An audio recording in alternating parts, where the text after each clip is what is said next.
What if the way to find God was not to gather more, but to release what you already carry?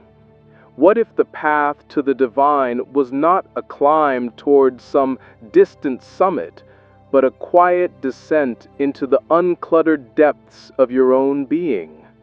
Meister Johannes Tauler once said, "God is not found in the soul by adding anything, but by subtracting." It is a statement that cuts against the grain of our age, where worth is measured by accumulation of possessions, of knowledge, of achievements, even of spiritual experiences.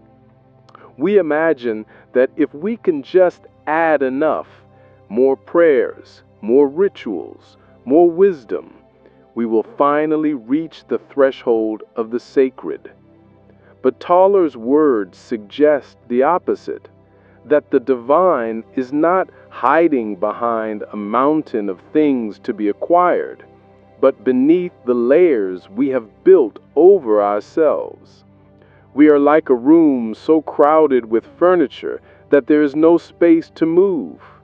We keep bringing in more chairs, more tables, more ornaments, thinking they will make the room complete.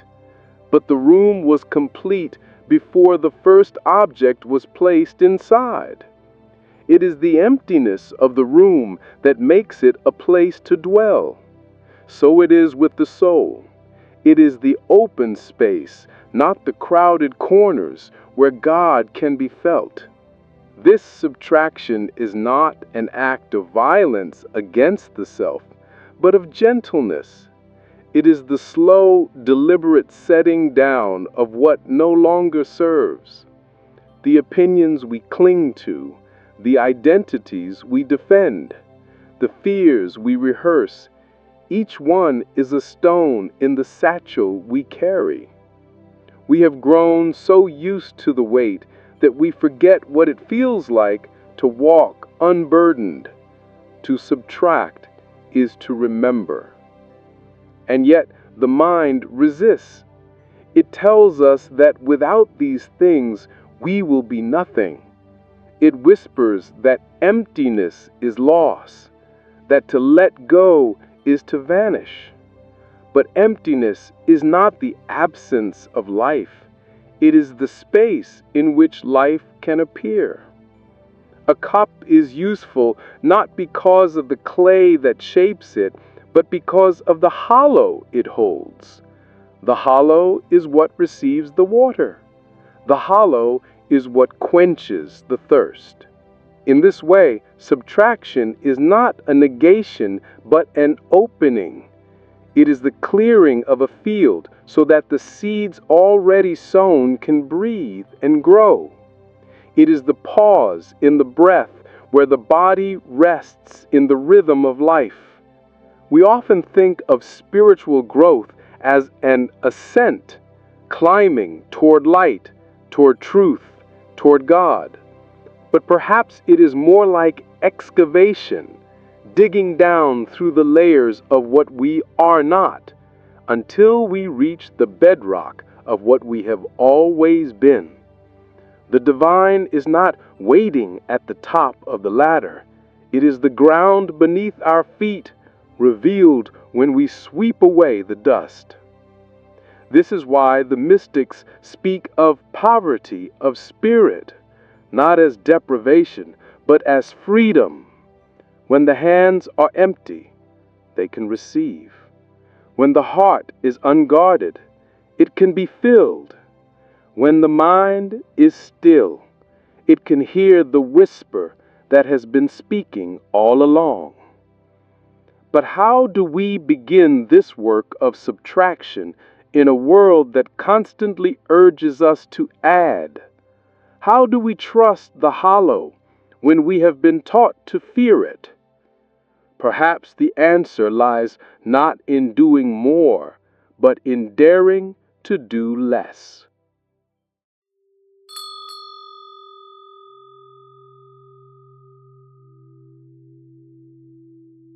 To dare to do less, this is where the descent begins. It is not a descent into darkness, but into a clarity so unadorned that the mind, accustomed to ornament, mistakes it for emptiness. Yet this emptiness is not a void. It is the womb of all that is alive. It is the space in which the divine breath can move without obstruction. We live in a culture that teaches us to build ourselves like monuments, layer upon layer of identity, achievement, and possession. We are told that the more we add, the more real we become. But the soul is not a monument, it is a window, and the more we cover it with the stained glass of our own making, the less light can pass through. Subtraction is the slow removal of these panes until the window is clear and the light is unbroken. This is not the work of a single day. It is the patient peeling away of masks we have worn for so long that we have forgotten the feel of our own skin. It is the loosening of knots tied by fear, ambition, and the hunger to be seen. Each knot untied is a breath released, a little more space for God to dwell. In the writings of the mystics, there is often a paradox. The more we empty ourselves, the more we become. This fullness is not of things, but of presence. It is the quiet awareness that needs no decoration to be complete. It is the still pool that reflects the sky without trying to hold it. When Meister Toller speaks of subtraction, he is not asking us to diminish our humanity, but to uncover it, to strip away what is false so that what is true can breathe. Consider the sculptor. The statue does not emerge by adding clay, but by removing stone. The form was always there, hidden within the block. The sculptor's task is not to create, but to reveal. So it is with the soul. The divine image is already present, waiting beneath the excess we have mistaken for ourselves. But subtraction is not only about what we release, it is also about what we stop seeking. The restless search for more knowledge, more certainty, more spiritual progress can become another form of accumulation. We can become hoarders of the sacred, filling our shelves with symbols and words while the living presence slips quietly past us. To subtract is to stop chasing and start noticing. It is to realize that the treasure we seek is not hidden in the distance, but here, in the unadorned now. This path is not without its discomforts. When we first begin to let go, the silence can feel like absence. The spaciousness can feel like loneliness. We may long for the familiar clutter even if it weighed us down. But if we remain, if we allow the silence to deepen, something begins to stir within it. A subtle warmth, a quiet joy that does not depend on circumstance. It is the presence that was always here, waiting for us to make room. And so, subtraction becomes not an act of loss, but of hospitality. We are preparing a place for the guest who never truly left, but whom we could not see through the crowd of our own making.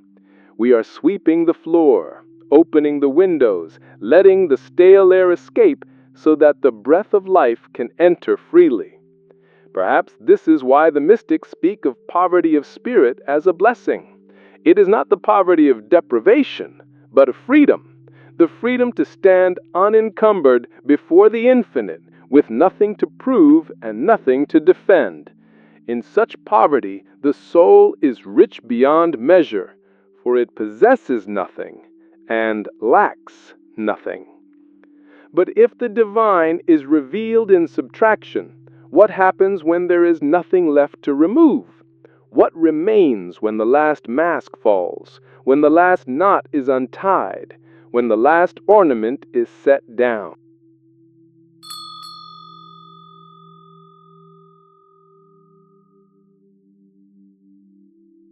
What remains when the last mask falls, when the final knot is untied, when the last ornament is set down? At first, it may seem like nothing, a bare room stripped of its familiar clutter, echoing with a silence that feels almost too large to bear.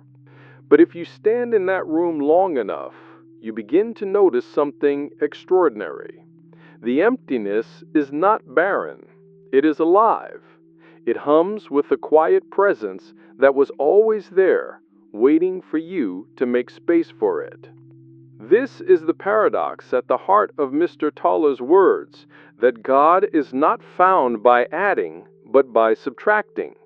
When all the layers are gone, what is left is not a void, but the very ground of being. It is the stillness that holds every movement, the silence that gives birth to every word, the invisible thread that binds all things without binding them. It is the presence that does not come and go because it was never absent. In this space, you discover that you were never meant to contain God, as if the infinite could be stored in the finite.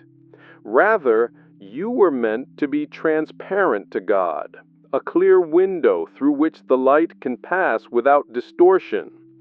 The work of subtraction is the polishing of that glass, the clearing away of the dust and fingerprints of fear, pride, and grasping.